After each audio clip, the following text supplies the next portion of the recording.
আসসালামু আলাইকুম রহমতুল্লাহি ওয়া বারাকাতুহু। প্রিয় দর্শক, সবাই কেমন আছেন? আশা করি ভালো আছেন। তো বন্ধুরা, আমার পুচকু এখন রাত্রি 10টার সময় লাগিয়েছে যে আমাকে রোল করে দাও।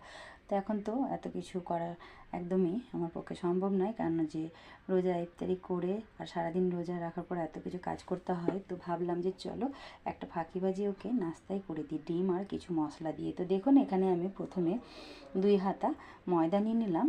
আপনারা চাইলে পরে এই নাস্তাটা আটা দিয়েও করতে পারেন। তো এবারে আমি ময়দাটাকে চেলে নিচ্ছি। তো এখানে আমি আরও 2 থেকে 3 হাতা দিয়ে ব্যাস চেলে নিব। তো যখন করছি বন্ধুরা, তো একটু বড় ছেলের জন্যও করে নিব, 2 ভাই মিলে খেয়ে নেবে। তো এখানে ভর্তি করে 2 হাতা আরও আমি দিয়ে দিলাম আটা ময়দা। তো দেওয়ার পর এবারেও চেলে নিচ্ছি। তো চালা হয়ে গেছে, সেরকম কোনো কিছু বের হলো না। আর এখানে আমি দিয়ে দিচ্ছি এবারে 2টো ডিম। আগে থেকেই একটা বাটির মধ্যে ভেঙে রেখেছি ডিমগুলো, এই 2টো ডিম দিয়ে দিলাম। আর দিয়ে দিচ্ছি অল্প একটু পেঁয়াজ কুচানো, দিয়ে দিচ্ছি স্বাদ মতো লবণ, আর দিয়ে দিচ্ছি অল্প একটু হলুদ গুঁড়ো, আর দিয়ে দিচ্ছি অল্প একটু লঙ্কা গুঁড়ো। এখানে আমি কাঁচা লঙ্কা ব্যবহার করব না, কেননা মুখে পড়লে ঝাল লাগবে, তার জন্য আমি গুঁড়া লঙ্কা ব্যবহার করলাম। এখানে আমি আর বেশি কিছু অ্যাড করব না, কেননা বন্ধুরা বলেই তো দিলাম যে আমি এটা ফাঁকিবাজি তৈরি করছি নাস্তাটা, তার জন্য। তো এখানে আমি এইভাবে একটা হ্যান্ডউইচ দিয়ে সুন্দর করে মিশিয়ে নিচ্ছি। মেশানোর পর এবারে আমি অল্প অল্প জল দেব আর সুন্দর করে একটা পাতলা ব্যাটার মেখে নিচ্ছি। তো পাতলা না, আবার খুব ঘনও হবে না। তো বন্ধুরা চলুন, এখানে আমি আরও জল দিয়ে দিয়ে সুন্দর করে ব্যাটারটাকে মেখে নিয়ে আগে তারপরে দেখাচ্ছি। বন্ধুরা দেখুন ব্যাটারটা কেমন হয়েছে। তো এখানে আমি আরও জল দিব, জলটা দিয়ে খুব সুন্দর করে আবারও ফেটিয়ে নিচ্ছি। তো একবারে জল দিতে যাবেন না, নাহলে আবার খুব পাতলা হয়ে যাবে। এইভাবে জল দিয়ে অল্প অল্প করে ব্যাটারটাকে মেখে নেবেন। তো এখানে আমি আর জল দিব না, ব্যাটারটা খুব সুন্দর হয়েছে। ব্যাটারের ঘনত্বটা আপনাদেরকে ভালোভাবে দেখিয়ে দিচ্ছি। তো এখানে আমি একটা ডালের হাতা নিয়ে নিচ্ছি। এরকম একটা আমি ডালের হাতা নিয়েছি। এবারে ডালের হাতাটা দিয়ে খুব সুন্দর করে ফেটিয়ে নিচ্ছি একটু। দেখুন ব্যাটারের ঘনত্বটা কীরকম হবে। তো ভালো করে আগে 2 হাত দিয়ে ফেটিয়ে নিই, তারপরে দেখাচ্ছি। বন্ধুরা এই যে একদম পুরোপুরি ব্যাটারটা এবারে রেডি হয়ে গেছে। দেখুন ব্যাটারের ঘনত্বটা কেমন রেখেছি। তো এবারে আমি ব্যাটারটাকে নিয়ে চলে যাচ্ছি চুলায়। তো বন্ধুরা দেখুন, চুলার মধ্যে আমি একটা ফ্রাই প্যানের তাওয়া চাপিয়ে দিলাম, বড় সাইজের দিয়েছি। এখানে এবারে আমি দিয়ে দিচ্ছি অল্প একটু সাদা তেল, আর তাওয়াটা ভালোই গরম হয়ে গেছে। তেলটা দিয়ে একটু চারদিকে লাগিয়ে দিচ্ছি। এভাবে আমি একটু চারদিকে তেলটাকে খুন্তিটা দিয়ে সুন্দর করে লাগিয়ে দিই। লাগানো হয়ে গেছে। এবারে আমি এখানে 2 হাতা ব্যাটার দিয়ে দিচ্ছি। ব্যাটারটা দিয়ে একটুখানি আমি এইভাবে হাতাটা দিয়ে খুব সুন্দর করে ছড়িয়ে দেব। এখানে ঢাকা দিতে হবে না, খুব সুন্দরভাবে কয়েক মিনিটের মধ্যেই খুব সুন্দর করে একদম এটা হয়ে যাবে। তো দেখুন এখানে আমি এইভাবে ছড়িয়ে দিলাম। ছড়িয়ে দেওয়ার পর একটু আমি এইভাবে 2-3 মিনিট রাখবো, তাতে খুব সুন্দরভাবে হয়ে যাবে। আর দেখতে পাচ্ছেন কয়েক সেকেন্ডের মধ্যে আস্তে আস্তে খুব সুন্দরভাবে শুকনো হচ্ছে।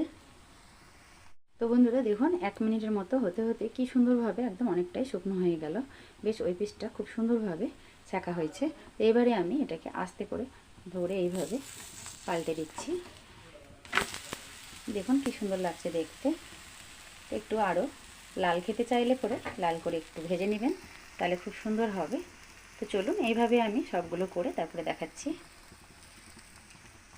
বন্ধুরা এখানে আমি তেল দিয়ে দিলাম, দেওয়ার পর এইভাবে ডাঁটাটা ধরে একটু চারদিকে ঘুরিয়ে দিলাম, তাহলে তেলটা খুব সুন্দরভাবে লেগে গেল। তো এখানে আমি আরও একটা দেখিয়ে দিচ্ছি। তো এখানে আমি আরও 2 হাতা আবার ব্যাটার দিয়ে দিচ্ছি।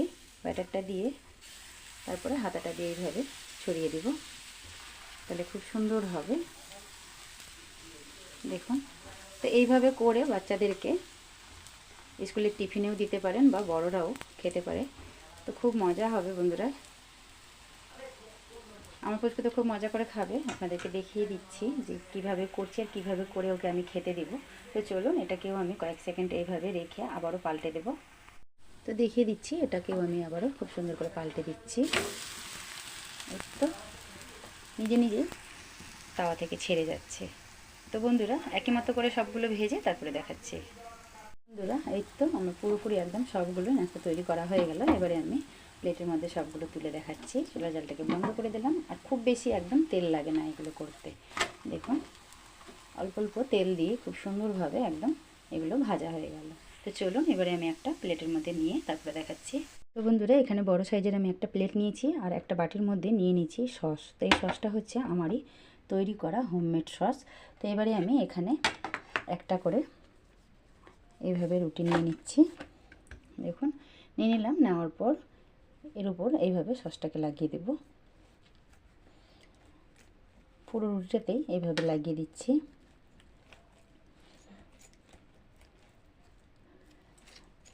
এভাবে লাগানোর পর এবারে আমি রোলের মতো করে এইভাবে সুন্দর করে মুড়ে দিচ্ছি। তো বন্ধুরা এই তো মনে হচ্ছে যে একদম দোকান থেকে কিনে আনা রোল। তো চলুন প্রত্যেকটা করে তারপরে দেখাচ্ছি। তো বন্ধুরা এই তো দেখুন এইভাবে করে আমি সাজিয়ে নিলাম। খুব মজা করে খাবে আমার পুচকুটা আজকে, বুঝতেই পারবে না যে ফাঁকিবাজি এটা নাস্তা। আমি এইভাবে তৈরি করে দিলাম ওকে। তো একবার হলেও আপনারাও এইভাবে বাড়িতে তৈরি করে দিবেন, দেখবেন বাচ্চারা একদম খুব খুশি হয়ে যাবে। আর স্কুলে টিফিনে দিলে তো একদমই টিফিন বক্স খালি আসবে। তো বন্ধুরা দেখলেন তো ফাঁকিবাজি আজকের আমার এই নাস্তার রেসিপি। আজকের আমার এই ফাঁকিবাজি নাস্তার রেসিপিটা ভালো লেগে থাকলে চ্যানেলটাকে সাবস্ক্রাইব করে পাশে থাকা বেল আইকনটা প্রেস করে ভিডিওটাকে বেশি বেশি শেয়ার করবেন। ভালো লাগলে অবশ্যই একটা করে লাইক দিবেন। আবারও দেখা হবে নতুন কোনো রেসিপি নিয়ে। সবাই ভালো থাকবেন, সুস্থ থাকবেন। আল্লাহ হাফিজ। আর কেমন হয়েছে ফাঁকিবাজির নাস্তাটা এটা কিন্তু কমেন্টে জানাতে ভুলবেন না। আর আমার পুচকু তো খাওয়ার জন্য ব্যস্ত হয়ে গেছে, ওকে খাওয়াতে নিয়ে যাচ্ছি। তো সবাই ভালো থাকবেন।